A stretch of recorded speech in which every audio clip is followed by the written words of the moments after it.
Radio Intereconomía, Sevilla.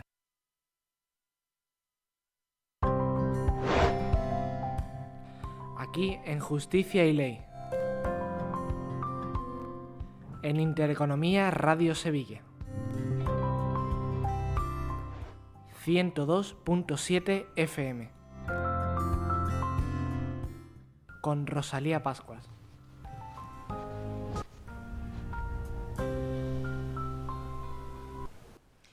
Buenos días, hoy estrenamos un nuevo programa que se llama Justicia y Ley. Saludamos a todos los oyentes de 102.7 FM de Intereconomía Radio e igualmente a los telespectadores del Toro Televisión. Este programa tiene ese nombre porque sin justicia no habría ley y sin ley tampoco habría justicia. Y bueno, tenemos hoy una invitada de excepción que se llama Esperanza Amor y es abogada de profesión y viene a hablar de eso, justicia y de ley. Cuéntanos. Buenos días, pues yo soy abogada, efectivamente, soy abogada de todo lo que entra por la puerta, como prácticamente todos los compañeros, que tenemos que estar muy pendientes de cómo solventar... Abogada todoterreno, todoterreno. Y de trinchera. Y de trinchera. Y nada, llevo 30 años de ejercicio de la profesión, he estado 20 años ejerciendo en Madrid y ahora llevo 10 años ejerciendo en Sevilla. Pues... Y encantada de estar aquí, por supuesto. Gracias a ti. Bueno, pues continuamos con este programa Justicia y Ley, dirigido por Rosalía Pascua y también producido por doña Aura Ponce, directora de la cadena. Esperanza, ¿hay justicia? ¿No hay justicia? ¿Hay ley? ¿Qué tenemos? Bueno, si ya empezamos con un tema comprometedor, sí, ¿no? Nos gusta más, ¿no? Porque, vamos, hay justicia. Pienso que hay más ley que justicia. Yo pienso que hay más ley que justicia. Quizás hay tanta ley que abruma, ¿verdad? Cuesta trabajo por seguir, ¿verdad? A ver, no sé si es imposible, y estarás de acuerdo conmigo, en ponerte al día de todas las leyes, de todos los caminos normativos que existen.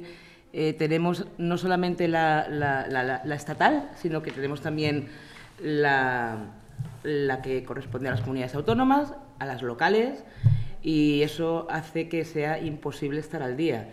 Yo pienso que la manera más lógica de ponerte ese al día es, según te vayan surgiendo casos o situaciones que tengas que localizar, pues irte a ver cómo ha cambiado y qué es lo que está pasando ahora mismo. Como justicia, yo particularmente soy poco optimista ahora mismo y creo que la justicia está pasando un bache. Coincides conmigo, yo suelo decir a mis clientes, soy también abogada de profesión, entonces siempre les digo que no te pase nada malo, la justicia está para lo que está, pero no, que no sea nada gordo. Sí. Accidentes, unas humedades, pero... Bueno, a mí me pasa, que no sé si compartirás conmigo la sensación cuando alguien viene y te dice: ¡ay, Esperanza, qué profesión tan bonita tienes! Y yo pienso, bueno, bonita no viene siendo, porque nadie viene por algo bonito, todo el mundo viene con un problemón, porque no le pagan, porque le han despedido, porque ha tenido un accidente, porque su casero, porque lo que sea, la administración. Entonces, bonito no viene siendo. Hay un compañero que quizá te suene esta forma de pensar, que es, no, yo es que hago un trabajo maravilloso porque ayudo a la gente a que obtenga esa justicia de la que hablamos. Pues eso es muy bonito, pero la realidad es que luego tienes que enfrentarte no a lo que tú piensas, no a las pruebas, no a lo que va surgiendo a lo largo del procedimiento, sino con alguien ajeno y externo a ti que tiene que decidir si le has convencido, si no, que tiene sus propios pensamientos, sus propias ideas y que al final va a ser quien va a decir sí o sí no a lo que tú le estás planteando. Y eso es muy difícil de entender muchas veces para los justiciables, para los clientes, para la gente de la calle. Claro. Yo soy estaba buscando ahora y a ver si a lo largo del programa lo encuentro. Soy de la opinión también de que es una profesión bonita, no me mates. No me mates, pero pienso que es bonita porque ayudas a cambiar la vida de la gente. No siempre ocurre, pero bueno, yo soy de las que piensa como la película Filadelfia, ¿no? Que termina diciendo Tom Hanks que bueno, que cuando eso ocurre y se hace justicia y uno participa en ello, es una sensación indescriptible. Y Pero claro, ocurre no siempre, porque es lo que tú dices, es un factor externo que no depende de ti y algunas veces te has dejado la piel y no le ves el resultado, ¿no? Pero cuando algunas veces se lo ves, ¡guau! Hombre, por eso una sigue. Claro. Hay una parte de mí que comparte esa sensación, ¿no? De cuando hay un gran éxito, aunque sea en el caso más pequeño que nos pueda parecer, para esa persona es su gran caso, ¿no? Y cuando consigues el éxito y sientes que realmente has participado, evidentemente la sensación que tienes es abrumadora de ese orgullo, ¿no? De las cosas bien hechas, esa sensación de que el mundo va como tiene que ir, etcétera. El problema es que, para empezar, hay una gran, para mí, una gran separación entre lo que es la justicia en realidad y lo que el cliente espera de la justicia. Es decir, muchas veces tiene unas expectativas excesivamente altas para lo que la justicia está dispuesta a compensar en caso de que falle a su favor. Por ejemplo, creo que las personas están muy alejadas, demasiado quizá, de lo que es nuestro mundo. Entonces, es muy complicado explicarles cómo funciona un proceso. Me voy a contar una anécdota para que veas la frustración que a veces una siente y no sé si lo habrá vivido algún compañero más o alguna compañera, pero para mí fue demoledor. Era un juicio de faltas bastante sencillo en apariencia, de hecho salió una sentencia favorable incluso in voce, que sabes que son complicadísimas. Sí, bueno, entonces yo estaba... Súper difíciles. Exactamente, imagina como yo salía de aquel juzgado. Para que lo entiendan los telespectadores, la sentencia in voce es la sentencia que se dicta directamente en sala. Y bueno, y si es absolutoria, que solamente puede ser absolutoria porque condenatoria tiene que ser en papel y días después, pues el abogado que claro ha conseguido esa absolución, pues se siente... Es que en ese momento has crecido 10 centímetros. Es la sentencia absolutoria inmediata, digamos. Entras en juicio y sales de ese juicio con la misma sentencia ya dictada en voz por el juez, por eso se llama en voce, y bueno, posteriormente la transcribirán en el papel, pero sí. pero ese día ya lo celebras, ese día comes con el cliente. Menos aquel día. Aquel día no, porque el cliente, yo claro, salía exultante, una radiante, ¿no? Y el cliente iba con una cara de enfadado impresionante, ¿no? Entonces salimos hacia afuera y le pregunto que qué le pasa, si realmente lo hemos ganado, había una sentencia a favor y no hay problema ninguno con el asunto, ¿no? Y entonces me dice que bueno, que sí, que se ha ganado, pero que yo no he hecho nada bien mi trabajo. Eso me llegó al alma, ¿no? Y entonces digo, bueno, pero si lo hemos ganado, si ha salido todo bien.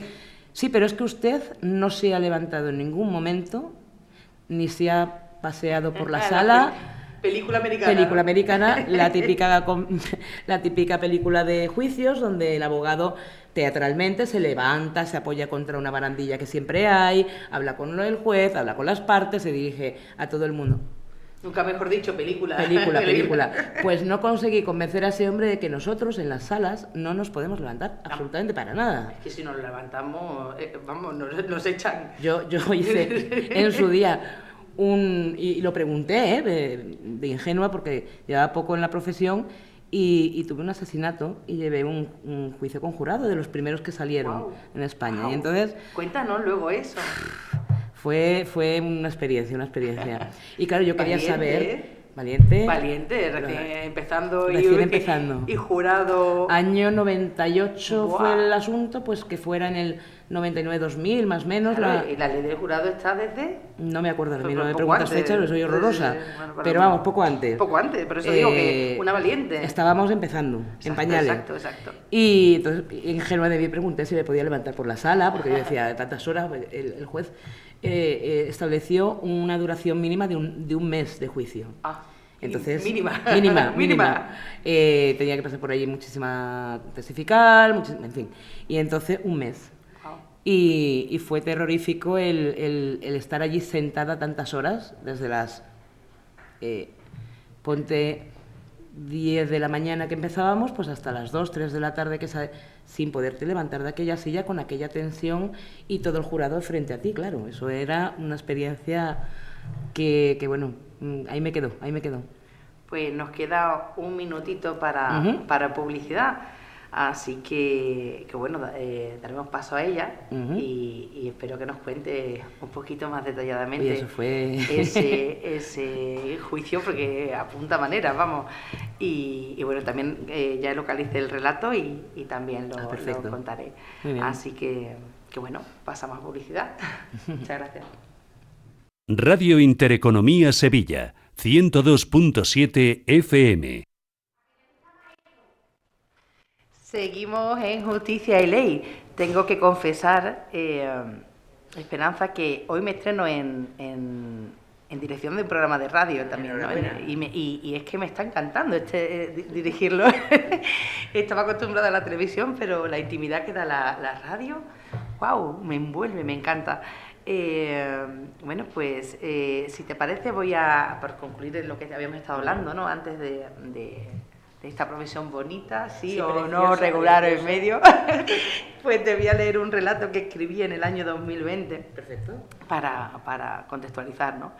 Y era un relato que intentaba expresar lo que había vivido en un juicio y que es la primera vez que me ocurrió y por ahora la última.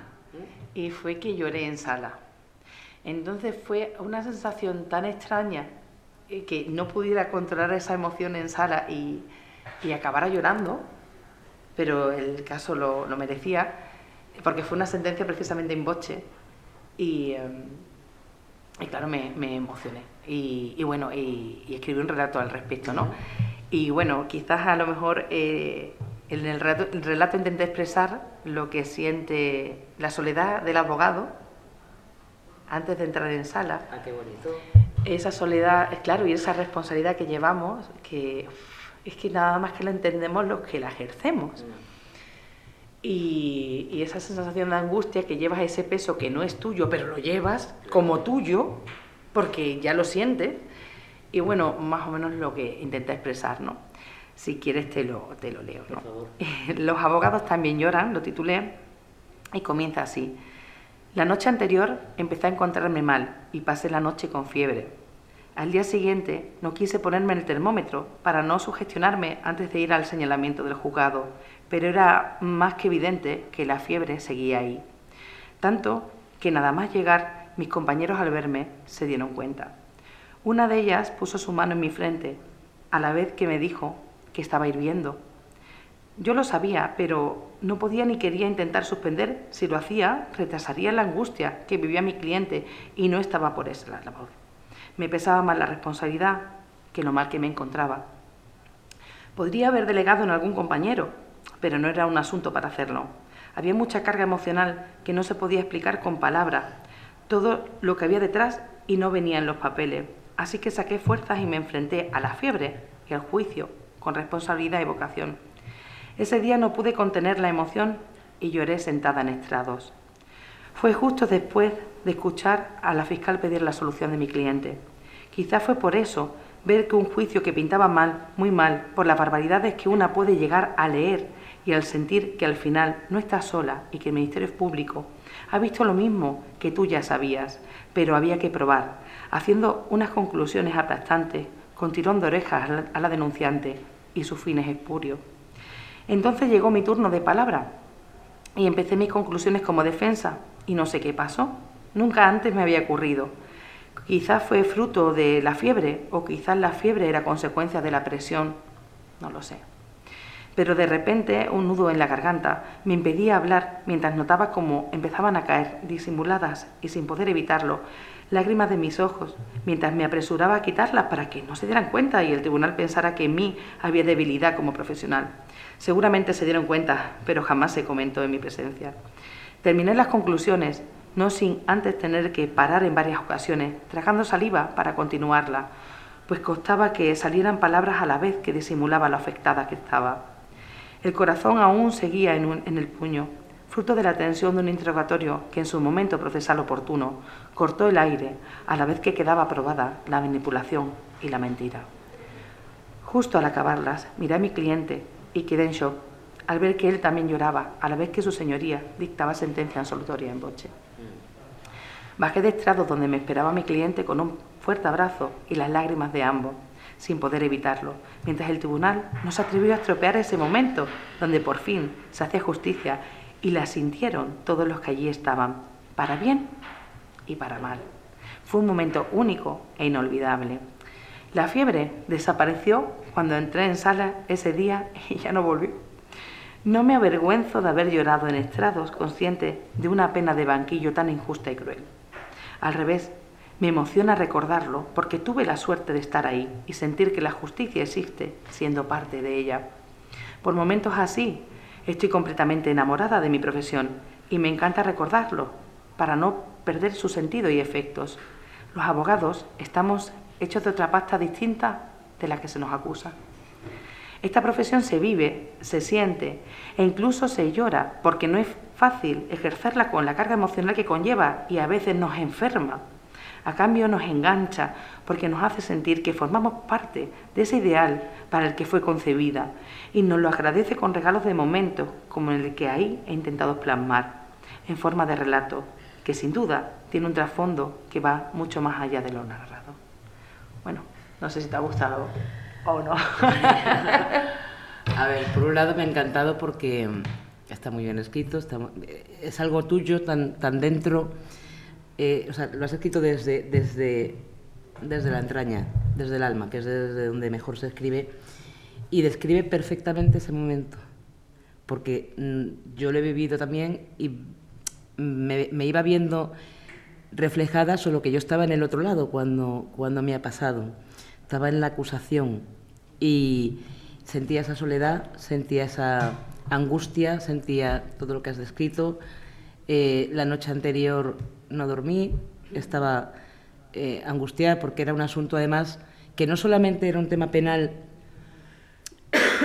Los temas penales son importante, sí. Los temas penales son los más emotivos y los más emocionales que podemos encontrarnos. El público en general se piensa que los abogados somos como una especie de robot, que conocemos un montón de leyes, que aplicamos, que somos capaces de retorcer las verdades, las mentiras, defender hoy lo que ayer acusábamos. Estamos como mal vistos luego en la sociedad, digamos, entre comillas, ¿no? Porque somos unos liantes, picapleitos. Espera, que yo cada vez... Y somos corazones con patas. Cada vez que yo discuto con alguien conocido, me tengo que aguantar y... La típica pregunta, ¿cómo puedes defender? No. Conoces a alguien y a los dos... Algo peor. Y a los 2 minutos te está diciendo, es que a mí los abogados no me caen bien, porque sí, los abogados todos. delincuentes, perdona, presuntos delincuentes. No, hay una cosa peor para mí que todo eso, que lo soportamos, que es cuando estás en una discusión con alguien que conoces y te dice, no, pero yo no voy a seguir discutiendo contigo porque como tú eres abogada... ¿Me entiendes? Tú manejas el lenguaje, manejas el retorcer la realidad para que te... Es que es increíble, es increíble. Entonces es terrible, y solo puedes compartir con un compañero o con una compañera, porque nadie más te va a entender, ¿no? Esa sensación. Y estabas leyendo y por momentos yo me iba también a esa sala donde después de un montón de días, uno detrás de otro, intentando conseguir ese ingreso en prisión de alguien que necesitaba estar en prisión, no porque la prisión sea lo mejor para esa persona.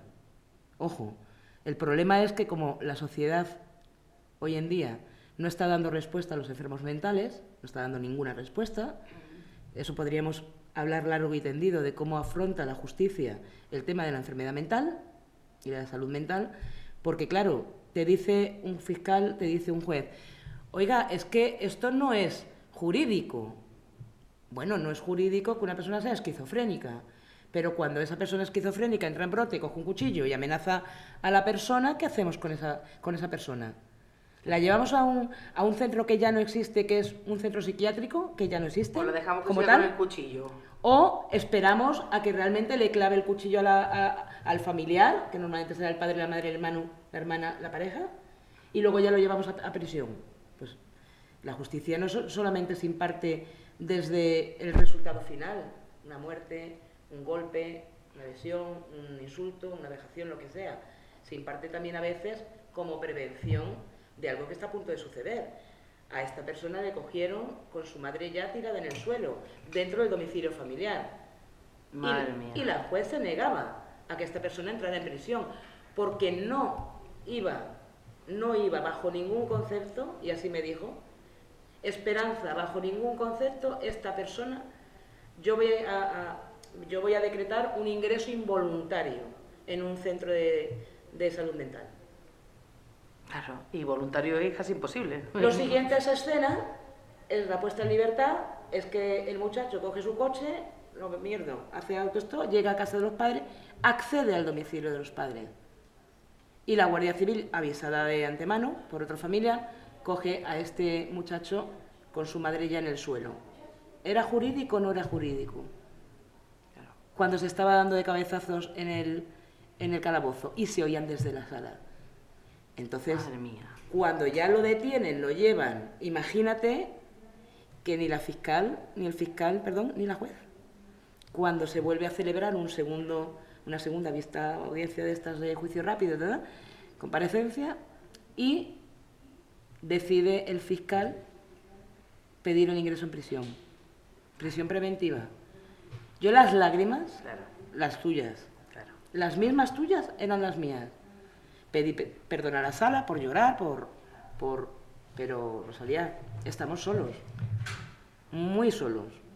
Y esos momentos son los que hacen que te vuelvas a poner la toga otro día. Son justo esos. Pero la soledad la sientes incluso en juicios donde hay mucha carga emocional, incluso en los que no la hay. No, igual. Yo algunas veces, ayer hice juicio y tal, y tienes esa carga, sigues teniendo esa carga. La vas a tener siempre, pero te va a compensar. Sí. Pienso, por momentos así. Pues sí. Justo por esos. Bueno, Esperanza, amor, me encanta tenerte aquí, pero tenemos que... Sigue, 2 segunditos a publicidad. Aquí me quedo. Hasta ahora. Estás escuchando Radio Intereconomía Sevilla, 102.7 FM.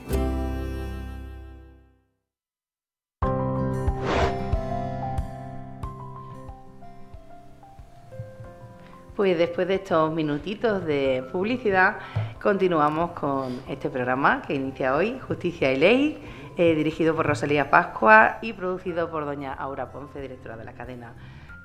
Continuamos con Esperanza Amor, abogada en ejercicio aquí en Sevilla, aunque tiene un largo rodaje, ¿verdad? Habías comentado. Y al principio del programa nos habías hablado de ese juicio del jurado al que te enfrentas nada más empezar en tu carrera profesional. Una valiente, porque no todo el mundo lo cogería, y más que nada porque entiendo que ahí había salido la nueva ley del jurado, había mucha incertidumbre y encima estabas empezando en esta profesión que sin tablas realmente todavía, ¿no? Pero con mucha fuerza. Yo no sé si coincides conmigo, ¿no? Pero siempre también digo que yo le tengo más miedo a los que empiezan que a los que llevan muchos años ejerciendo, ¿no?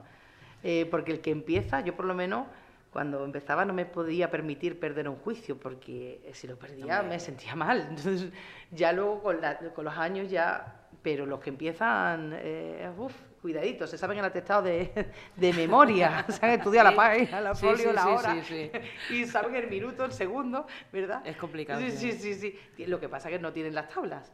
Luego los que llevamos ya luego más años, sí es cierto que tenemos las tablas y bueno, sabemos dónde ir sota caballo y rey, ¿no? Es como todo, ¿no? Lo que pasa es que en esta vida, como en todo, puedes tener suerte, aparte como tú seas, también puedes tener suerte y no tenerla. Yo tuve el gran privilegio de ser lanzada a los ruedos por parte de terceros sin tener ni idea de cómo era una sala.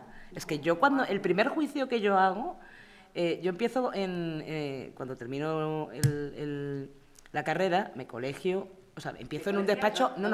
Me colegio después de empezar a trabajar en un despacho de abogados.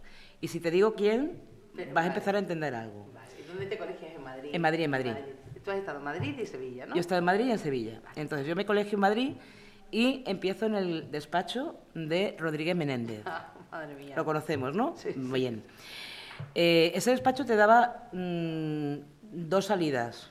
Una, tirar para adelante sí o sí, o 2, quedarte estancado en tu zona de confort haciendo sota, caballo, rey y tirarte allí pues el tiempo que tú estimas es oportuno. Entonces, yo como mi perfil es más de vámonos, pues un buen día él entra por la puerta, me ve, solo me ve a mí porque había una gran sala. Estamos hablando de la época... Estamos hablando del año 96, 95, 96. Entonces, él entra por la puerta y dice, ¿solo estás tú? Vale, pues te vas a ir a un juicio. ¿Cómo? Así, ¿eh? Yo no tenía el carné de colegiada, yo tenía el papelito que nos daban cuando te colegiabas antiguamente, que era un papel que te daban, donde te autorizaban a poder ejercer mientras te daban el carné profesional.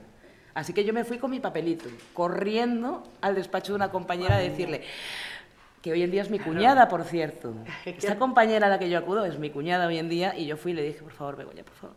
¿Dónde me siento? ¿Qué hago? ¿Cuándo hablo? Lástima. ¿Qué digo? ¡Qué lástima! Pensad que eran los años, estamos hablando de año 94, cuando yo termino la carrera. No es como ahora, que por lo visto le dan unas prácticas, tienen que hacer no sé cuánto. Pues yo no las hice tampoco, ¿eh? Y a mí me pasó como a ti, pero no ante un jurado y ante un asesinato, evidentemente. Pero a mí me dijeron, vete al juzgado y con un folio. Con un folio. Con un folio. Y yo dije, ¿pero de qué se trata? Pues te tocó. Sí. Y yo dije, pero si no sé hacerlo, pues tú dices, definitiva. Yo me llevé allí cuatro apuntes.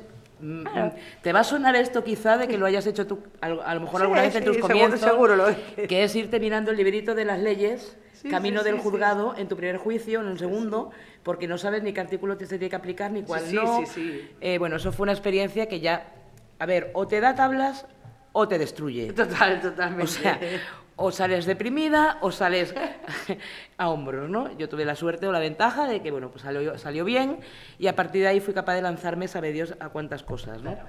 ¿Qué ocurre? Que cuando yo termino, después de un año en el despacho, mi madre cae enferma, me tengo que retirar un tiempo para atenderla, y ya decido ponerme por mi cuenta. Entonces, cuando me pongo por mi cuenta, al poco de ponerme por mi cuenta, o sea que debía llevar año y medio colegiada y ejerciendo, me viene este asunto que empieza en una separación, una supuesta separación, y deriva en que ella aparece muerta. Ella aparece muerta. Mi cliente me llama un viernes a la 1 de la mañana, Esperanza. Eso era antes de la ley de violencia de género. Sí, antes de todo. Porque Ana Orantes fue la que, bueno, es que a raíz del caso es en el periodo de Ana Orantes. Es decir, antes fue en el 2000. En España, esto fue en el 98, pero es que antes de Ana Orantes hubo una oleada previa. Es decir, en España se dieron 5 o 6 casos muy, muy, muy famosos de violencia doméstica o de violencia de género, de mujeres que morían. Ana Orantes... Cayeron, en la segunda oleada cae Ana Orantes después de participar en un programa de televisión. Ahí ya es donde empiezan a cambiar realmente las cosas. Yo fui de la primera oleada, ¿bien?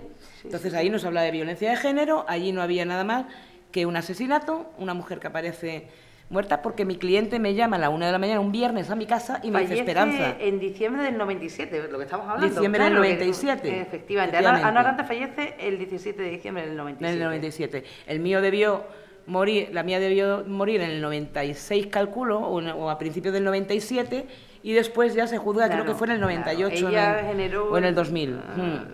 Estoy leyendo Wikipedia, y visibilización de la violencia machista y como consecuencia la remodelación del Código Penal. Claro, es que Ana Orantes fue tan sangrante porque ella había denunciado sus malos tratos en televisión.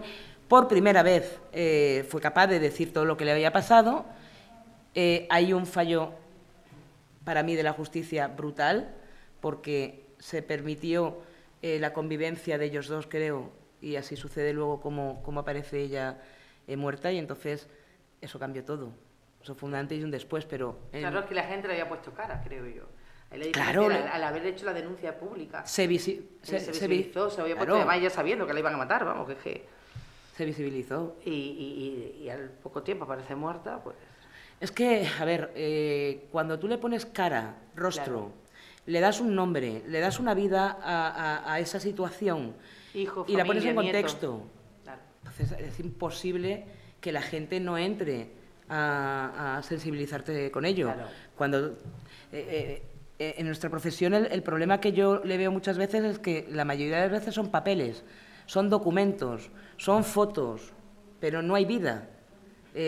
No tienes muchas oportunidades de visibilizar lo que a un cliente tuyo le pasa realmente, más allá de lo que dice una denuncia, más allá de lo que dice un documento, más allá de lo que dice cualquier prueba que está al final en un papel escrito donde tú relatas lo que sucede, pero cómo le das forma a eso de tal manera que llegue a la persona que tiene que tomar una decisión sobre ello. Es muy, muy, muy complicado, pero ahí se consiguió lamentablemente de esa manera.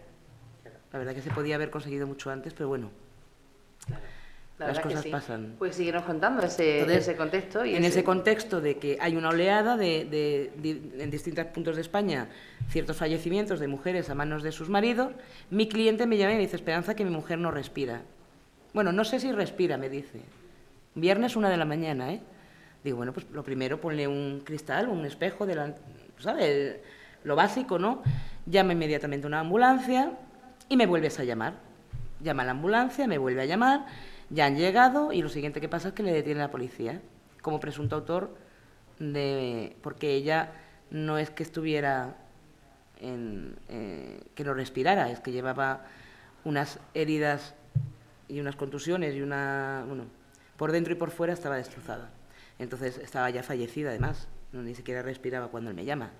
Entonces, bueno, pues se lo llevan y yo siempre he pensado que como hay abogados a montones, los que quieran llevar ciertos temas que los lleven, yo no los voy a llevar nunca, ¿no?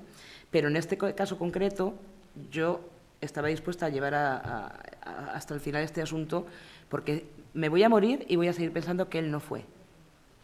Además, me consta que no fue. Lo que pasa es que no lo pude probar, entre otras cosas, porque él no quiso. Él no quiso. Entonces, fue muy complicado. Pero ahora imagínate, en ese contexto, vete a un tribunal de jurado que empieza y quien va a impartir parte de esa justicia son 9 personas de la calle, sin contacto con temas jurídicos, sin contacto con lo que es una judicatura, lo que es un juzgado, lo que es nada. Imagina a qué te enfrentas y a qué se enfrenta la sociedad. ¿A qué se enfrenta ese jurado? Que le pones al frente de una situación tan impresionante. Y eso empezando. Claro. Eso empezando. Madre mía. Bueno, Esperanza, continuamos aquí en 102.7 FM, Intereconomía Radio, y nos vamos a ir unos minutitos a publicidad. Intereconomía, Sevilla. Radio Intereconomía, Sevilla. Si hablamos de enseres cofrades, tenemos que hablar de... Si eres autónomo, tienes una pyme o un negocio, te invitamos a nuestra radio. Tenemos la plataforma perfecta para darte a conocer y que te conozcan. Ven al programa Entre Amigos en Intereconomía Sevilla. Juntos ganamos todos. Entre Amigos, tu programa de confianza. Estás escuchando Radio Intereconomía Sevilla, 102.7 FM.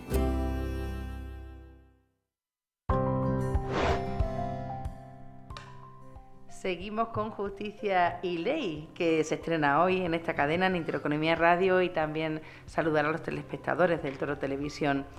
Continuamos con Esperanza Amor y con ese juicio del Tribunal Jurado que nos tiene aquí en vilo, que cuando comenzaba. Yo quería antes abordar un asunto.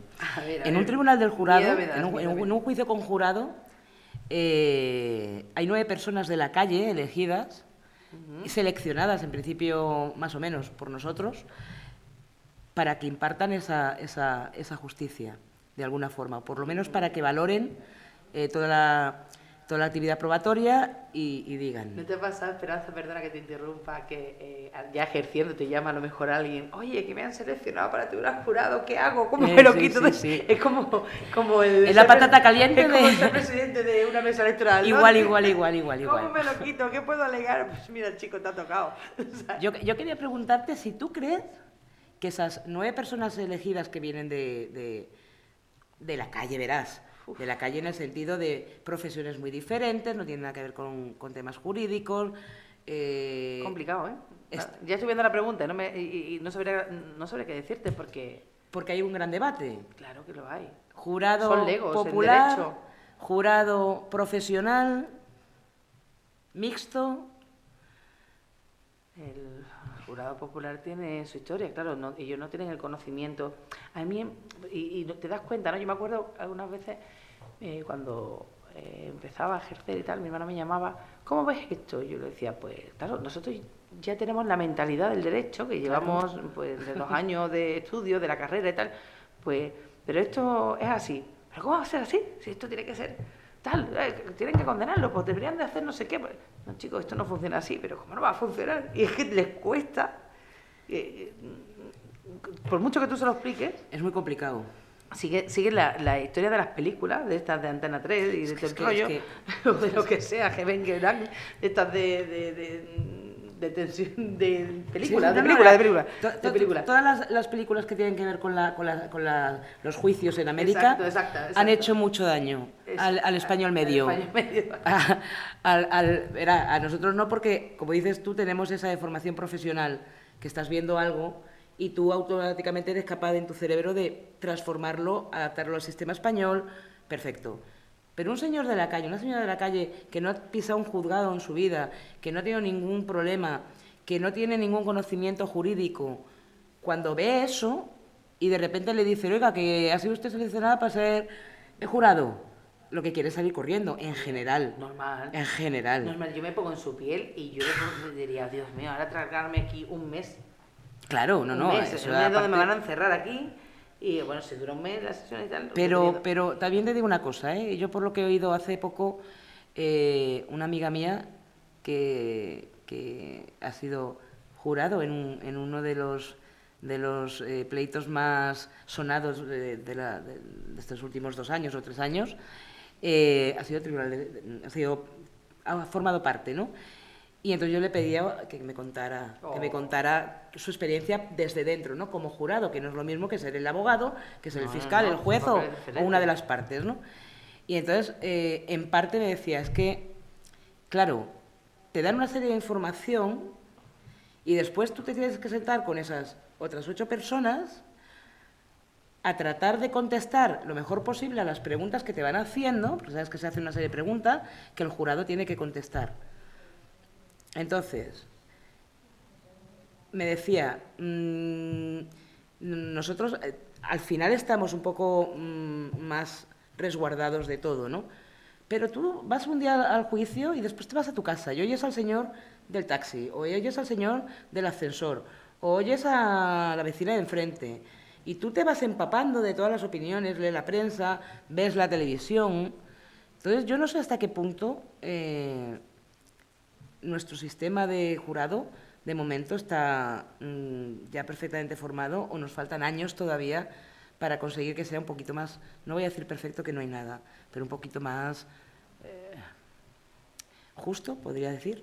Pues claro. Es complicado. Puedes decir lo que tú quieras aquí. Pero ahora imagina que no estamos en 2004, en 2024, sino que estamos en 2000, en 98, 2000, y te tienes que enfrentar a una situación como la comentábamos, ¿no? Entonces tú llegas allí y de entrada tienes que elegir de todas las personas que te ofrecen con cuál te quedas o a cuál descartas. ¿En base a qué? A sus opiniones sobre, en este caso concreto, por ejemplo, se juzgaba a un senegalés que supuestamente había asesinado a una gitana. Así que ahí estábamos con el componente racial. Madre mía. De las dos partes.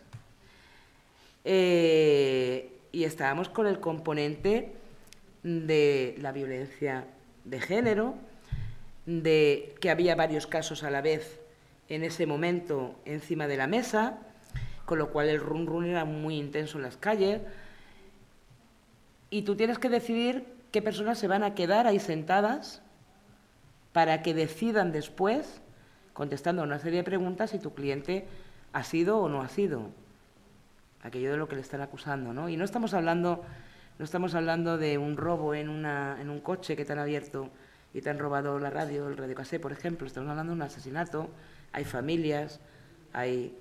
O sea, todo lo que hablábamos de la soledad, de la carga emocional, tu cliente que te miente, porque mi cliente me mintió... Porque además se creen que no te das cuenta. Pero es que los abogados nos damos cuenta cuando nos mienten. Al final me reconoció que me mentía. Claro. O sea, pero al final fue capaz de decirme, ¿me has mentido? Sí. ¿Tenías miedo? Sí. ¿Temías por tu vida? No, por la de los niños, porque había 2 hijos. A todo esto había 2 hijos pequeños. Luego me pareció una cosa surrealista que el propio cliente me pide que me quede yo con los hijos. Madre O sea, eso con la edad que yo tenía y de mi primera experiencia. Entonces eso, bueno, a mí se me juntaron ahí, imagínate lo que hablabas tú de la soledad y de intentar hacer entender a los demás cómo te puedas sentir, ¿no? Y ahora plantéate un juicio de un mes con todo lo que te estoy poniendo encima de la mesa, el tema racial, el tema de los inmigrantes, el tema de los gitanos, el tema de las familias desestructuradas, el tema de que había 2 niños pequeñitos en aquella época.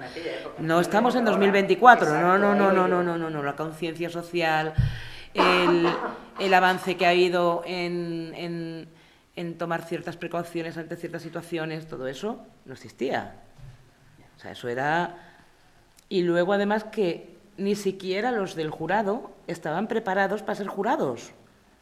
Porque ahora ya hemos visto un montón de juicios por la tele, incluso, con jurados. Pero entonces era de los primeritos. Claro. Y ahora tú dirás a un señor que trabaja en una panadería, a otro que trabaja, que es arquitecto, a otro que trabaja no sé dónde, que se tienen que sentar allí durante un mes, día tras día, escuchando en ocasiones muchísimas cosas técnicas, porque quieras que no, toda la parte de la autopsia, toda la parte de los peritos que intervinieron, son temas muy técnicos muchas veces. Y además que luego hay un lenguaje, ¿no te pasa a ti? Sí. Muy diferente del lenguaje de la calle al lenguaje jurídico. Totalmente. Estás en un bar, tienes aquí apoyada el bolso y me han robado el bolso. ¿Te han robado el bolso o no te lo han robado? Trampa. Pregunta trampa. ¿Te han robado o no? Te lo han hurtado. Se lo dejas a una persona que no... ¿No te pasa también cuando vas a sala y tal, de conclusiones, y sales y dice el cliente, no te pasa, seguro, no me he enterado de nada de lo que ha pasado? Siempre. O sea, si los propios clientes que están viviendo su propia situación no se han enterado, imagínate un poco más. Y la gente que va a ver los juicios, que se sienta allí detrás, calladitos o van a aprender, y se sientan allí y ahora sale y le dices, ¿qué te ha ido? No es lo que ha pasado. Yo los primeros juicios me acuerdo buenísimo. Cuando había una conformidad y no se celebraba y tú decías, ¿ya ha pasado? Y veías pasar aquí, ya ha terminado. Y no ha habido nada, ¿no? Terrorífico, pues ahora imagínatelo como jurado. Claro, es que es eso. Una persona que va a jurar y perjurar que le han robado el bolso o que le han hecho no sé qué cuando le han hecho otra cosa jurídicamente hablando. Y entonces ahora lo sientas allí, le tienes un mes escuchando toda clase de cosas y luego... Que no se está enterando porque algunas veces hasta nos cuesta a nosotros, imagínate ellos. O sea, me refiero cuando son cosas técnicas, por ejemplo, de una autopsia, como estamos hablando antes, de un peritaje, te lo están intentando explicar, pero algunas veces, oiga, tradúzcamelo, es que... Yo recuerdo una de las situaciones más simpáticas que yo en torno a eso, y era un juez, en el primer tema que yo llevé por libre, saliendo del despacho de Rodríguez Menéndez, cuando ya pasa la situación de mi madre, ya me pongo por mi cuenta, le llevo a mi tío la incapacidad por temas de visión. Él trabaja en un banco. Tú imagínate que yo no cito jamás a un perito, yo no pago a nadie para que vaya, yo cito a los que tienen que ir, que son sus médicos. Se niegan, protestan, pero van, y tienen que contestar. Bueno, yo los llevo allí, y ahora llega esta mujer que venía un poco apesabrada, no sé la palabra exacta, venía muy concienciada de quién es su siervo, o sea, a quién sirve, mejor dicho, que era la administración. Ella estaba actuando en nombre de la administración, que le negaba a mi tío la incapacidad, porque decía que mi tío veía perfectamente. Mi tío llevaba 4 operaciones de cataratas en un ojo, otras 5 en el otro, desprendimiento de retina tutiplén, entre medias de la demanda, y que se celebra el juicio, ni te cuento que tuvo 2 o 3 más en cada ojo. Y esta mujer seguía diciendo allí que él veía perfectamente y hablaba de unas cosas técnicas impresionantes. Yo le preguntaba cosas, él se iba a cosas técnicas que yo como hija de médico ni siquiera me sonaban. Y mira que tenía empapado el tema que era de mi tío. Y ya el juez, ¿sabes cómo terminó el asunto? Le dijo, mire señora, ya. Este señor, si se pone delante de un ordenador, ¿ve o no ve? ¿Ve o no ve? No es que me diga sí o no, ve o no ve. No. Visto para sentencia. Claro, es que es eso. Es que se lo tienes que poner fácil a quien tú se lo tienes que explicar. Claro. Que, por cierto, otra carga de trabajo más. Tienes que aprenderte, tú lo sabes, lo que tú vas a estar defendiendo, porque si no la persona no se entera. Es decir, el juez. El juez no es médico, el juez no es perito, el juez no es... Habrá escuchado muchas cosas, pero no lo es. Tú tampoco. Así que tú traduce un informe médico, traduce una testifical de un médico, de un perito del tipo que sea, un mecánico, a un juez para que lo entienda, o a un jurado, para que lo entienda y luego pueda tomar una decisión justa. Agotador. Así que ese juicio fue, entre otras cosas, pero es muy bonito, agotador. Pero es precioso, tenemos una profesión de lo más increíblemente bonita.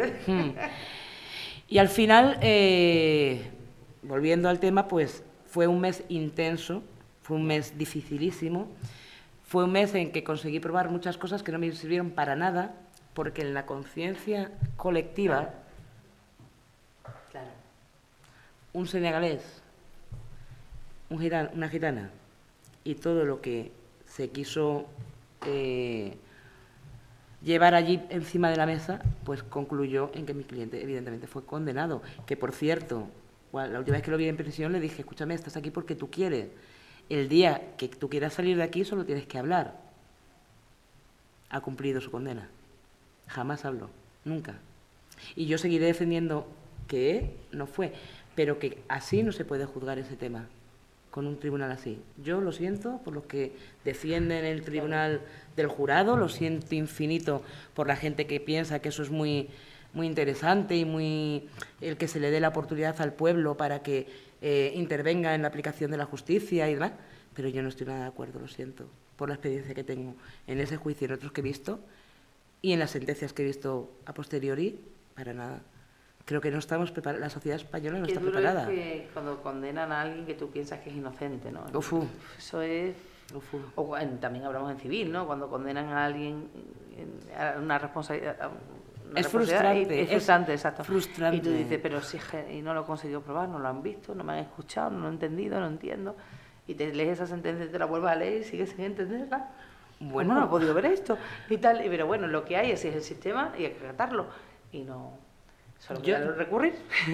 ¿Cómo se te quedaría a ti el cuerpo y la mente cuando celebras un juicio donde el juez, durante todo el procedimiento de la vista oral, se pasa el tiempo dirigido al contrario, al abogado contrario, pidiéndole explicaciones de por qué al demandante ni se le ha pagado ni se le ha entregado una casa, por ejemplo? Todo el pleito, o sea, todo el procedimiento de la vista oral, ¿no? Y oiga, ¿pero a este señor le han dado a usted su dinero? No. ¿Le han dado a usted la casa? Oiga, pues esto no puede ser. Todo el rato hacia la parte demandada, ¿vale? Entonces tú sales de ese juicio diciendo, lo he ganado de calle. Si esto está claro, no le han dado su casa, no le han dado el dinero, lo has ganado de calle, ¿no? Y ahora te llega una sentencia condenatoria para ti y absolutoria para la otra parte. Y te condenan en costas. Madre mía. ¿Cómo se te queda el cuerpo? ¿Cómo ves la justicia ahí? Bueno, a mí me pasó una vez en un juicio, que fue muy duro porque pues, yo llevaba también una carga emocional allí y fue cada vez que intentaba abrir la boca me callaban. Llegaba el momento de prueba y toda la prueba de la parte demandante admitida, la mía, ninguna admitida. Yo, madre mía, yo recurría, protesta, lo que tú quieras, pero luego fue curioso porque me dio la razón. Sí, y entonces dices tú, bueno, ¿por qué me hablas de la razón si no? Yo creo que respeto las ganas, tenía tan claro a lo mejor que yo tenía la razón, no sé, la conclusión que me llevé. Digo, a lo mejor no veo tan claro que la razón era, porque tú eras otra caballo de rey y yo tenía acreditado, pero no obstante, a la otra parte todos los derechos se los dio, aunque a mí no me lo Pero sí, es cierto que luego se ganó. Estoy contigo, que pasa una cosa, que a veces tú sales convencida y que dices, Dios mío, Bueno, yo siempre esto le me lo digo- llevo de calle. Yo siempre llego. Para nada. Y le digo a los clientes que hasta que no lo ven en el papel, No, lo eso- siento muchísimo, pero que sí, pero es que me Pero da tú igual. internamente, una cosa es lo que le dices al cliente, pero internamente tú vas y dices, pues esto está. Esto está. O dices, esto no está. Está. Esto ni no está ni loco. Y te pasa la contra, ¿no? Y yo estoy asustada con una cosa que no sé si deberíamos tratar un poquito, que es cómo vemos la implantación de la inteligencia artificial en la justicia. Porque ya se han empezado a hacer, y que lo sepa la gente, se han empezado a hacer pruebas con Yo el otro día impugné en un juicio. sistemas. Impugné precisamente una grabación alegándolo, no sé cómo saldrá, pero alegando precisamente que la voz es manipulable claramente con la inteligencia artificial. A ver cómo me sale. No, Y amparada no. en la sentencia del Tribunal Supremo del 2015. Voy a por la más. sentencia 300. Sí, pero voy a por más. Hasta ahí nos hemos cargado con la inteligencia artificial todo el valor probatorio de vídeos, fotos, Claro. audios. Ahí nos lo hemos cargado. Pero ojo, que están probando jueces de inteligencia artificial Madre que mía. tú les introduces. Ya lo han probado en juicio. En juicios simulados, ¿eh? Donde tú le metes los datitos, este dato, esta prueba, y un juez de inteligencia artificial, o sea, una máquina, va a hacer justicia. ¿Te asusta? Bastante, muchísimo, porque No, pavor. los que vamos Pavor. a salas sabemos, observamos muchas cosas cuando alguien declara. Es más, ya hacer los juicios telemáticos no se percibe igual. No se percibe igual. percibe igual. Tú de estar en sala notas si está sudando, si no está sudando, como los gestos, como todo. Las manos se las mete en el bolsillo, no se las mete. La percibes de esa forma y sirve también para sirve apreciar para, cosas. claro, para darse uno cuenta, ¿no? Y bueno, imagino la sentencia, que ya eso dicta sus señorías, evidentemente. Esperanza, amor, ha sido un placer tenerte aquí, pero el tiempo apremia y se me ha pasado volando contigo. La verdad, ha sido una hora de programa que me ha encantado, que hayas estado en este primer programa de Justicia y Ley. Te esperamos más. A la viceversa. Y gracias a los telespectadores que nos siguen a través del Toro Televisión y a todos los oyentes del 102.7 FM de Intereconomía Radio. Este programa se despide, dirigido por Rosalía Pascua y producido por doña Aura Ponce. Os esperamos la semana que viene para contaros más sobre justicia y ley, porque sin justicia no habría ley y sin ley tampoco habría justicia. Un beso a todos y muchas gracias por habernos escuchado en esta mañana.